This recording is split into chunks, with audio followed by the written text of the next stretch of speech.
What's up, y'all? It's CJ Moto, and I'm back. I hope y'all had a good week so far. I'm gonna be going to NDRC World and racing this beast this weekend, and that beast. So yeah, we're gonna get out there and we're gonna show them what's up in an open truggy and e-buggy. Hopefully run 2 classes.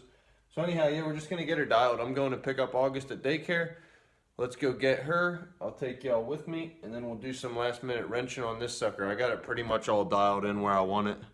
But anyhow, I just need to take the clutch out, and I got some new bearings, some TKO bearings, and I'm gonna clean up my clutch shoes on my Tekno clutch and just get it all ready, get everything all dialed. But everything else is set up, so I can't wait. Hope y'all are doing well. Hope you had a good week. Hope you're getting some racing in this weekend. Hope to see you at NDRC World, and yeah. Let's there she is now before we wrench. But yeah, we got the MKS 599. I just got this sucker used, but just barely used. The 550 in the rear, everything's all set up. I did replace the switch. It was a little bit worn out, so I got a new switch. Cool little trick. I'm pretty sure the switch from Sky RC is the exact same switch as the ProTech one, and it costs like $10 instead of, it's like $12 on eBay instead of $40. So that's pretty cool. The Drake motor, I replaced the fuel line with Kyosho. After some research, it looked like theirs was about the best. I did get new gaskets for the header on both sides from OS, so I'm going to put them in tonight. Got a whole bunch of filters. I'm running ProTech RC filters. And I had some issues with my wireless receiver. It was cutting out at like 180 feet.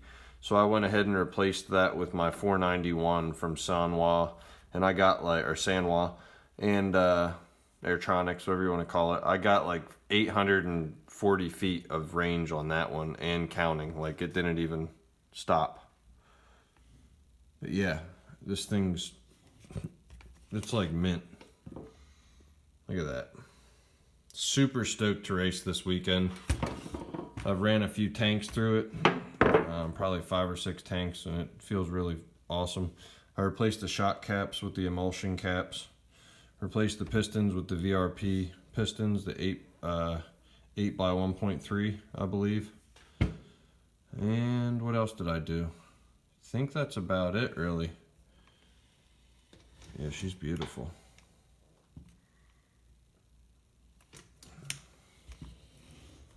Let's pull this motor off and take a look at the clutch and get it all ready to go. How is school? You got some quarters? Yeah, I got older now. All right, get in that seat so we can go home, drink a beer, and wrench on the car. You can have some chocolate milk, though. So I'm just learning here as I go with Nitro, and as I come across some things, I'm going to do some review for a lot of y'all, and maybe you guys will learn something if not. But down here on the bottom of the chassis, you want to set those 4 screws down there on the bottom. You want to set that up and get it so your mesh between your spur gear and your clutch bell is perfect.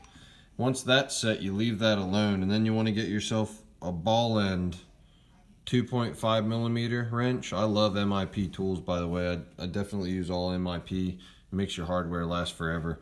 But you can get up here on these top screws on the motor that way. I don't know if you can see that, but you can get on those like that at an angle, and the engine head doesn't get in the way. And then you just go ahead and loosen those up, because if you try to get one of those straight cut MIP wrenches on there, you're going to end up stripping out the screw heads there, because you cannot get a good shot on them.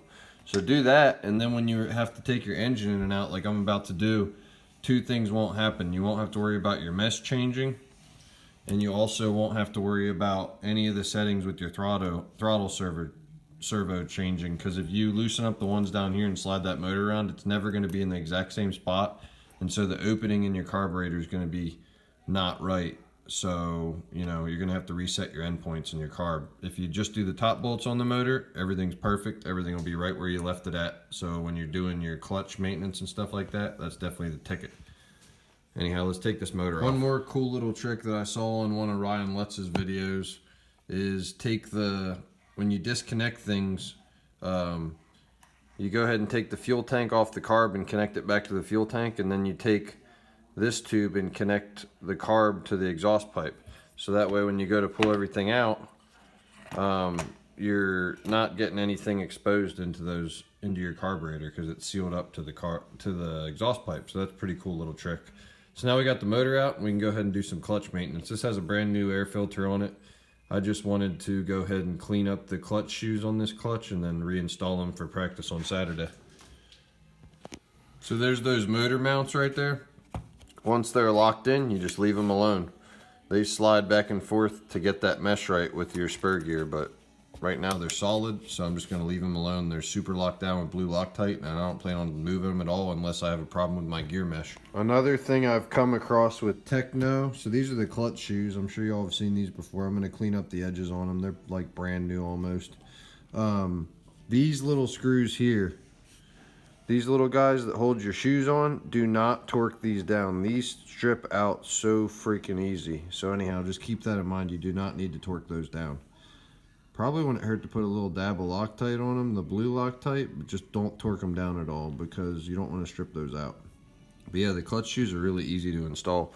I'm going to clean up these shoes and then get it all put back together with the proper springs that I'm running, and then throw this clutch back on that motor.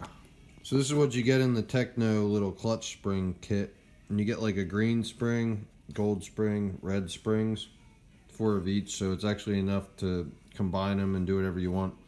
But anyhow, my RC Buddha, Aaron Royston, he recommended the gold and the red staggered, like 2 on gold, gold, red, red. So that's what I'm going to set it up for, and then we'll get it back in the car. All right, we got that clutch shimmed good. You can see that little bit of play, just a tad. But man, it drove me crazy. I had these little holes in my clutch shoes, and the springs were being a pain in the ass to get in, so I just stuck with the low-C clutch that was on it. But yeah, I've got these holes here, so I guess that might mean that the clutch is worn out if that pokes through. I don't know, I'm going to find out at Indy. But for now, it's good to go. Got it shimmed. 1 shim on the inside, and I think 2 on the outside. And it's perfect. Anyhow, I'm going to change the gaskets here and then throw it back in the car, and it'll be ready to roll. But I did find out that, man, these springs, these clutch springs, the Tekno clutch springs, the gold ones aren't too bad to get in. They're the middleweight. The gold's the middleweight spring, but man, the red spring is a pain in the ass to get it to line up to where you can get the little pin through it. You can see up to the light, that one's good. But man, I was killing myself trying to get those suckers in there. So it's a learning curve.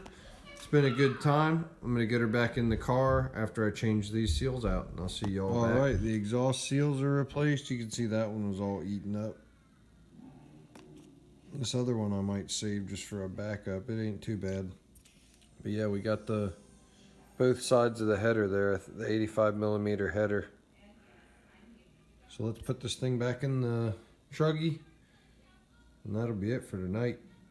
Tomorrow I just got to do my shock oil in the rear shock 600 weight because I ran out, so now I have it. So I'm running 7.6 in the rear. Right now there's 650 in there. So yeah, let's button this sucker up. There we have it. She's all buttoned up. Got the new seals on the pipe. New springs. Really solid. You want that pipe to sit as naturally as possible. For this setup, it's like almost against the frame. So hopefully that's not really a bad thing, but it's basically touching the bottom here, but it's perfectly seated. The header's perfectly seated in and everything. So yeah, anyhow, I'm gonna get some rest. Learned a little bit more tonight about Nitro. CJ Moto out.